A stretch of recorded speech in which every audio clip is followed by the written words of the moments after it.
I'd like to tell you about the strangest secret in the world.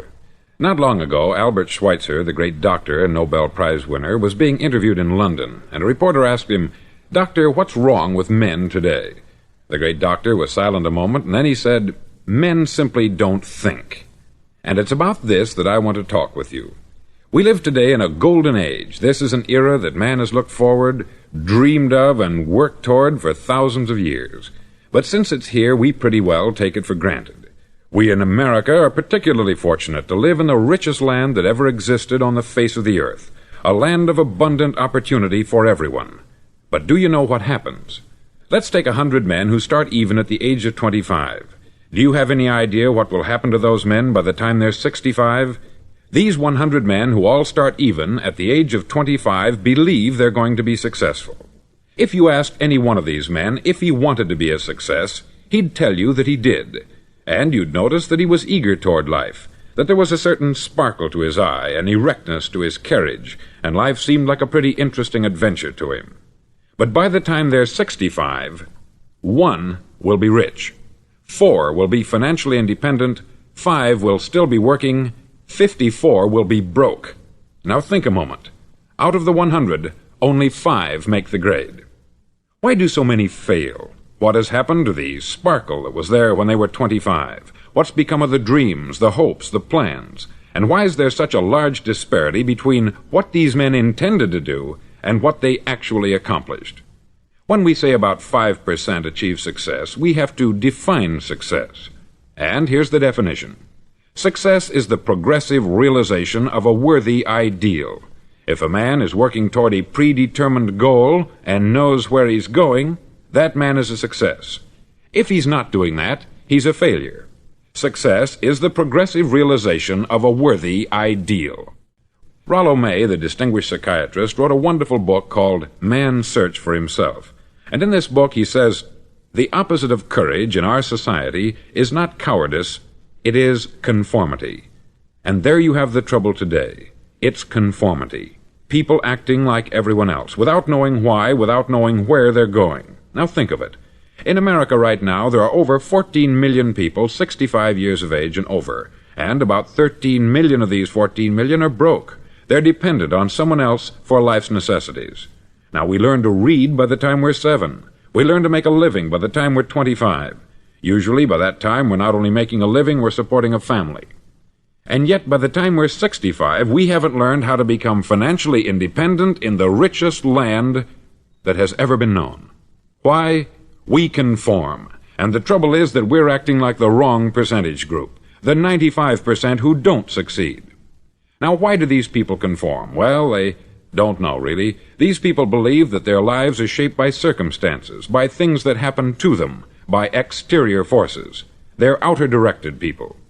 A survey was made one time that covered a lot of men, working men, and these men were asked this question: why do you work? Why do you get up in the morning? 19 out of 20 had no idea. If you ask them, they'll say, everyone goes to work in the morning. And that's the reason they do it, because everyone else is doing it. Now let's get back to our definition of success. Who succeeds? The only man who succeeds is the man who is progressively realizing a worthy ideal. He's the man who says, I'm going to become this, and then begins to work toward that goal. I'll tell you who the successful people are. A success is the school teacher who's teaching school because that's what she wanted to do. The success is the woman who's a wife and mother because she wanted to become a wife and mother and is doing a good job of it. The success is the man who runs the corner gas station because that's what he wanted to do. The success is the successful salesman who wants to become a top-notch salesman and grow and build with his organization. A success is anyone who is doing deliberately a predetermined job because that's what he decided to do deliberately.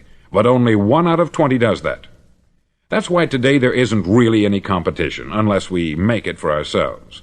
Instead of competing, all we have to do is create. Now, for 20 years, I looked for the key which would determine what would happen to a human being. Was there a key, I wanted to know, which would make the future a promise that we could foretell to a large extent? Was there a key that would guarantee a person's becoming successful if he only knew about it and knew how to use it? Well, there is such a key, and I've found it. Have you ever wondered why so many men work so hard and honestly without ever achieving anything in particular, and others don't seem to work hard and yet seem to get everything? They have the magic touch. You've heard them say that about someone. Everything he touches turns to gold. And have you ever noticed that a man who becomes successful tends to continue to become successful, and on the other hand, have you noticed how a man who is a failure tends to continue to fail? It's because of goals. Some of us have them, some don't.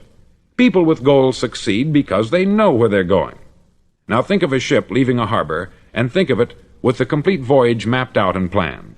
The captain and crew know exactly where it's going and how long it will take. It has a definite goal. 9,999 times out of 10,000 it will get to where it started out to get. Now let's take another ship, just like the first, only let's not put a crew on it, or a captain at the helm. Let's give it no aiming point, no goal, no destination. We just start the engines and let it go. I think you'll agree with me that if it gets out of the harbor at all, it will either sink or wind up on some deserted beach a derelict. It can't go any place because it has no destination and no guidance. It's the same with a human being. Take the salesman, for example. There is no other person in the world today with the future of a good salesman. Selling is the world's highest paid profession, if we're good at it and if we know where we're going. Every company needs top-notch salesmen, and they reward those men. The sky is the limit for them. But how many can you find? Someone once said, the human race is fixed, not to prevent the strong from winning, but to prevent the weak from losing. The American economy today can be likened to a convoy in time of war. The entire economy is slowed down to protect its weakest link, just as the convoy had to go at the speed that would permit its slowest vessel to remain in formation. That's why it's so easy to make a living today. It takes no particular brains or talent to make a living and support a family today. So we have a plateau of so-called security, if that's what a person's looking for. But we do have to decide how high above this plateau we want to aim for. Now let's get back to the strangest secret in the world, the story that I wanted to tell you today. Why do men with goals succeed in life, and men without them fail? Well, let me tell you something which, if you really understand it, will alter your life immediately. If you understand completely what I'm going to tell you from this moment on, your life will never be the same again. You'll suddenly find that good luck just seems to be attracted to you. The things you want just seem to fall in line. And from now on, you won't have the problems, the worries, the gnawing lump of anxiety that perhaps you've experienced before. Doubt, fear, well, they'll be things of the past. Here's the key to success, and the key to failure. We become what we think about. Now let me say that again. We become what we think about. Throughout all history, the great wise men and teachers, philosophers and prophets have disagreed with one another on many different things. It is only on this one point that they are in complete and unanimous agreement. Listen to what Marcus Aurelius, the great Roman emperor, said. He said, "A man's life is what his thoughts make of it." Disraeli said this, "Everything comes if a man will only wait. I have brought myself by long meditation to the conviction that a human being with a settled purpose must accomplish it, and that nothing can resist a will that will stake even existence for its fulfillment." Ralph Waldo Emerson said this, "A man is what he thinks about all day long." William James said, "The greatest discovery of my generation is that human beings can alter their lives by altering their attitudes of mind." And he also said, "We need only in cold blood act as if the thing in question were real, and it will become infallibly real by growing into such a connection with our life that it will become real. It will become so knit with habit and emotion that our interest in it will be those which characterize belief." He also said this, "If you only care enough for a result, you will almost certainly attain it. If you wish to be rich, you will be rich. If you wish to be learned, you will be learned. If you wish to be good, you will be good. Only you must then really wish these things, and wish them exclusively, and not wish at the same time 100 other incompatible things just as strongly." In the Bible you read, in Mark 9:23, "If thou canst believe, all things are possible to him that believeth." Dr. Norman Vincent Peale said this, "This is one of the greatest laws in the universe. Fervently do I wish I had discovered it as a very young man. It dawned upon me much later in life, and I've found it to be one of the greatest, if not my greatest discovery, outside of my relationship to God. And the great law, briefly and simply stated, is that if you think in negative terms, you'll get negative results. If you think in positive terms, you will achieve positive results. That is the simple fact which is at the basis of an astonishing law of prosperity and success. In 3 words, believe and succeed. William Shakespeare put it this way: "Our doubts are traitors, and make us lose the good we oft might win, by fearing to attempt." George Bernard Shaw said, "People are always blaming their circumstances for what they are. I don't believe in circumstances. The people who get on in this world are the people who get up and look for the circumstances they want, and if they can't find them, make them." Well, it's pretty apparent, isn't it? And every person who discovered this for a while believed that he was the first one to work it out. We become what we think about. Now, it stands to reason that a person who's thinking about a concrete and worthwhile goal is going to reach it, because that's what he's thinking about. And we become what we think about. Conversely, the man who has no goal, who doesn't know where he's going, and whose thoughts must therefore be thoughts of confusion and anxiety and fear and worry, becomes what he thinks about. His life becomes one of frustration, fear, anxiety, and worry. And if he thinks about nothing, he becomes nothing. Now, how does it work? Why do we become what we think about? Well, I'll tell you how it works as far as we know. Now, to do this, I want to tell you about a situation that parallels the human mind. Suppose a farmer has some land, and it's good, fertile land. Now, the land gives the farmer a choice. He may plant in that land whatever he chooses. The land doesn't care. It's up to the farmer to make the decision. Now, remember, we're comparing the human mind with the land, because the mind, like the land, doesn't care what you plant in it. It will return what you plant, but it doesn't care what you plant. Now, let's say that the farmer has 2 seeds in his hand. One is a seed of corn, the other is nightshade, a deadly poison. He digs 2 little holes in the earth, and he plants both seeds, one corn, the other nightshade. He covers up the holes, waters, and takes care of the land, and what will happen? Invariably, the land will return what is planted. As it's written in the Bible, "As ye sow, so shall ye reap." Remember, the land doesn't care. It will return poison in just as wonderful abundance as it will corn. So up come the 2 plants, one corn, one poison. Now, the human mind is far more fertile, far more incredible and mysterious than the land, but it works the same way. It doesn't care what we plant. Success, failure. A concrete, worthwhile goal, or confusion, misunderstanding, fear, anxiety, and so on. But what we plant, it will return to us. You see, the human mind is the last great unexplored continent on the earth. It contains riches beyond our wildest dreams. It will return anything we want to plant.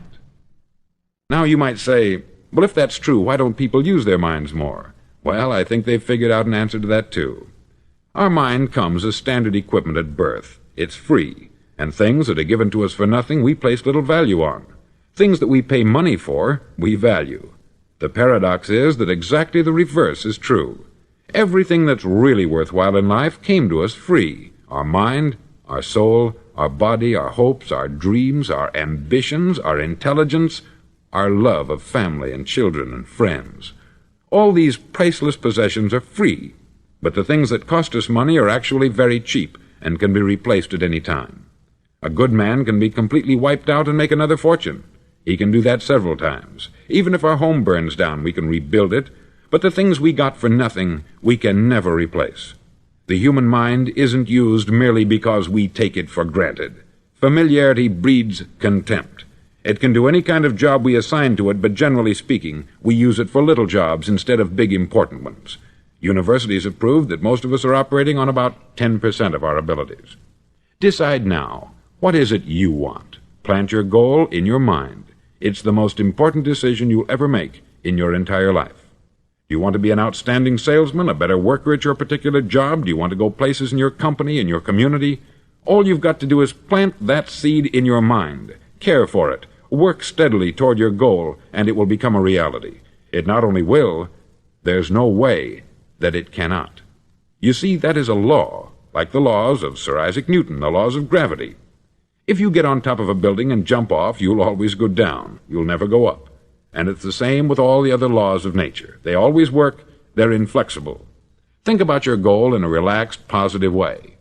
Picture yourself in your mind's eye as having already achieved this goal. See yourself doing the things you will be doing when you've reached your goal. Ours has been called the phenobarbital age, the age of ulcers and nervous breakdowns. At a time when medical research has raised us to a new plateau of good health and longevity, far too many of us worry ourselves into an early grave trying to cope with things in our own little personal ways, without learning a few great laws that will take care of everything for us. These things we bring on ourselves through our habitual way of thinking. Every one of us is the sum total of his own thoughts. He is where he is because that is exactly where he really wants to be, whether he'll admit that or not. Each of us must live off the fruit of his thoughts in the future, because what you think today and tomorrow, next month and next year, will mold your life and determine your future. You're guided by your mind. I remember one time I was driving through Arizona and I saw one of those giant earth-moving machines roaring along the road at about 35 miles an hour with what looked like 20 tons of dirt in it, a tremendous, incredible machine, and there was a little man perched way up on top with the wheel in his hands guiding it. And as I drove along, I was struck by the similarity of that machine to the human mind. Just suppose you're sitting at the controls of such a vast source of energy. Are you going to sit back and fold your arms and let it run itself into a ditch? Or are you going to keep both hands firmly on the wheel and control and direct this power to a specific, worthwhile purpose? It's up to you. You're in the driver's seat. You see, the very law that gives us success is a two-edged sword. We must control our thinking. The same rule that can lead a man to a life of success, wealth, happiness, and all the things he's ever dreamed of for himself and his family, that very same law can lead him into the gutter. It's all in how he uses it, for good or for bad. This is the strangest secret in the world. Now, why do I say it's strange, and why do I call it a secret? Actually, it isn't a secret at all. It was first promulgated by some of the earliest wise men, and it appears again and again throughout the Bible. But very few people have learned it, understand it. That's why it's strange, and why, for some equally strange reason, it virtually remains a secret. I believe that you could go out and walk down the main street of your town and ask one man after another what the secret of success is, and you probably wouldn't run into one man in a month who could tell you. Now, this information is enormously valuable to us, if we really understand it and apply it. It's valuable to us not only for our own lives, but the lives of those around us, our family, employees, associates, and friends. Life should be an exciting adventure. It should never be a bore. A man should live fully, be alive. He should be glad to get out of bed in the morning. He should be doing a job he likes to do because he does it well. One time I heard Grove Patterson make a speech, the editor-in-chief of the Toledo Daily Blade, and as he concluded his speech, he said something that I've never forgotten. He said something like this: "My years in the newspaper business have convinced me of several things, among them that people are basically good, and that we came from someplace, and we're going someplace. So we should make our time here an exciting adventure. The architect of the universe didn't build a stairway leading nowhere." And the greatest teacher of all, the carpenter from the plains of Galilee, gave us the secret time and time again. "As ye believe, so shall it be done unto you." I've explained the strangest secret in the world and how it works. Now I want to explain how you can prove to yourself the enormous returns possible in your own life by putting this secret to a practical test. I want you to make a test that will last 30 days. Now, it isn't going to be easy. If you'll give it a good try, it will completely change your life for the better. Back in the 17th century, Sir Isaac Newton, the English mathematician and natural philosopher, gave us some natural laws of physics which apply as much to human beings as they do to the movement of bodies in the universe. Now, one of these laws is that for every action there is an equal and opposite reaction. Simply stated, as it applies to you and me, it means we can achieve nothing without paying the price. The results of your 30-day experiment will be in direct proportion to the effort you put forth. To be a doctor, you must pay the price of long years of difficult study. to be successful in selling, and remember that each of us succeeds to the extent of his ability to sell, selling our families on our ideas, selling education in schools, selling our children on the advantages of living the good and honest life, selling our associates and employees on the importance of being exceptional people, to, of course, the profession of selling itself. But to be successful in selling our way to the good life, we must be willing to pay the price. Now, what is that price? Well, it's many things. First, it's understanding emotionally, as well as intellectually, that we literally become what we think about, that we must control our thoughts if we're to control our lives. It's understanding fully that, as ye sow, so shall ye reap. Secondly, it's cutting away all the fetters from the mind and permitting it to soar as it was divinely designed to do. It's the realization that your limitations are self-imposed, and that the opportunities for you today are enormous beyond belief. It's rising above narrow-minded pettiness and prejudice. Thirdly, to use all your courage to force yourself to think positively on your own problem, to set a definite and clearly defined goal for yourself, to let your marvelous mind think about your goal from all possible angles, to let your imagination speculate freely upon many different possible solutions, to refuse to believe there are any circumstances sufficiently strong to defeat you in the accomplishment of your purpose, to act promptly and decisively when your course is clear, and to keep constantly aware of the fact that you are, at this moment, standing in the middle of your own acre of diamonds, as Russell Conwell used to point out. Fourth, save at least 10% of what you earn. It's also remembering that no matter what your present job, it has enormous possibilities if you're willing to pay the price. Now let's just go over the important points in the price each of us must pay to achieve the wonderful life that can be ours. It is, of course, worth any price. 1. You will become what you think about. 2. Remember the word imagination. Let your mind soar. 3. Courage. Concentrate on your goal every day. 4. Save 10% of what you earn. And action. Ideas are worthless unless we act on them. Now I'll try to outline the 30-day test I want you to make. Now keep in mind that you have nothing to lose by making this test, and everything you could possibly want to gain. There are two things that may be said of everyone. Each of us wants something, and each of us is afraid of something. I want you to write on a card what it is you want more than anything else. It may be more money. Perhaps you'd like to double your income or make a specific amount of money. It may be a beautiful home. It may be success at your job. It may be a particular position in life. It could be a more harmonious family. Each of us wants something. Write down on your card specifically what it is that you want. Make sure it's a single goal and clearly defined. You needn't show it to anyone, but carry it with you so that you can look at it several times a day. Think about it in a cheerful, relaxed, positive way each morning when you get up, and immediately you have something to work for, something to get out of bed for, something to live for. Look at it every chance you get during the day and just before going to bed at night. As you look at it, remember that you must become what you think about, and since you're thinking about your goal, you realize that soon it will be yours.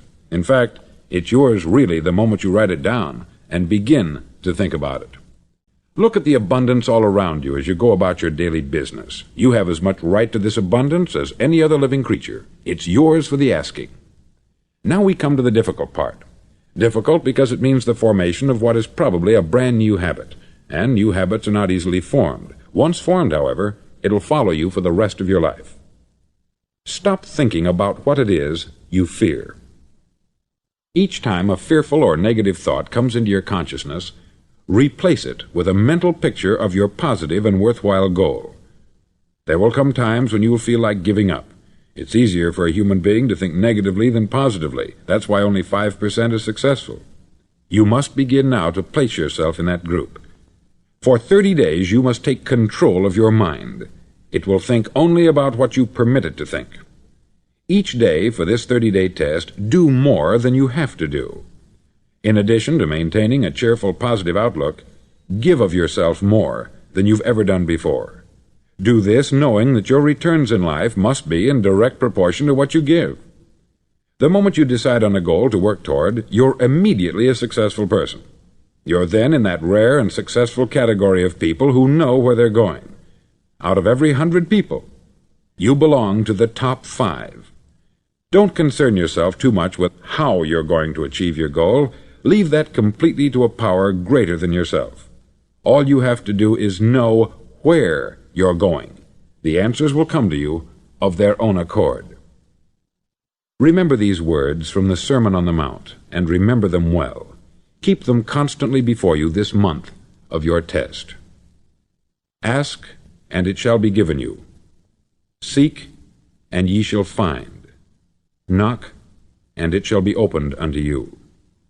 For every one that asketh receiveth, and he that seeketh findeth, and to him that knocketh it shall be opened.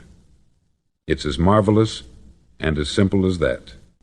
In fact, it's so simple that in our seemingly complicated world it's difficult for an adult to understand that all he needs is a purpose and faith. For 30 days, do your best. If you're a salesman, go at it as you've never done before, not in hectic fashion, but with the calm, cheerful assurance that time well spent will give you the abundance in return you deserve and want. No matter what your job, do it as you've never done it before for 30 days. And if you've kept your goal before you every day, you'll wonder and marvel at this new life you've found. Dorothea Brand, outstanding editor and writer, discovered it for herself and tells about it in her fine book, Wake Up and Live. Her entire philosophy is reduced to the words, act as though it were impossible to fail. She made her own test with sincerity and faith, and her entire life was changed to one of overwhelming success. Now you make your test for 30 full days. Don't start your test until you've made up your mind to stick with it. You see, by being persistent, you're demonstrating faith. Persistence is simply another word for faith. If you didn't have faith, you would never persist. If you should fail during your first 30 days, by that I mean suddenly find yourself overwhelmed by negative thoughts, you've got to start over again from that point and go 30 more days. Gradually your new habit will form until you find yourself one of that wonderful minority to whom virtually nothing is impossible. Don't forget the card. It's vitally important as you begin this new way of living. On one side of the card, write your goal, whatever it may be. On the other side, write the words we've quoted from the Sermon on the Mount. Ask, and it shall be given you. Seek, and ye shall find. Knock, and it shall be opened unto you. Nothing great was ever accomplished without inspiration. See that during these crucial first 30 days, your own inspiration is kept at a peak. Above all, don't worry. Worry brings fear, and fear is crippling. The only thing that can cause you to worry during your test is trying to do it all yourself. Know that all you have to do is hold your goal before you. Everything else will take care of itself. Remember also to keep calm and cheerful. Don't let petty things annoy you and get you off course. Now, since making this test is difficult, some may say, well, why should I bother? Well, look at the alternative. No one wants to be a failure. No one really wants to be a mediocre individual. No one wants a life constantly filled with worry, fear, and frustration. Therefore, remember that you must reap that which you sow. If you sow negative thoughts, your life will be filled with negative things. If you sow positive thoughts, your life will be cheerful, successful, and positive. Now, gradually, you will have a tendency to forget what you've heard on this record. Play it often. Keep reminding yourself of what you must do to form this new habit. Gather your whole family about and listen to what's been said here at regular intervals. You know, most men will tell you that they want to make money without understanding the law. The only people who make money work in the mint. The rest of us must earn money. This is what causes those who keep looking for something for nothing or a free ride to fail in life. The only way to earn money is by providing people with services or products which are needed and useful. We exchange our product or service for the other man's money. Therefore, the law is that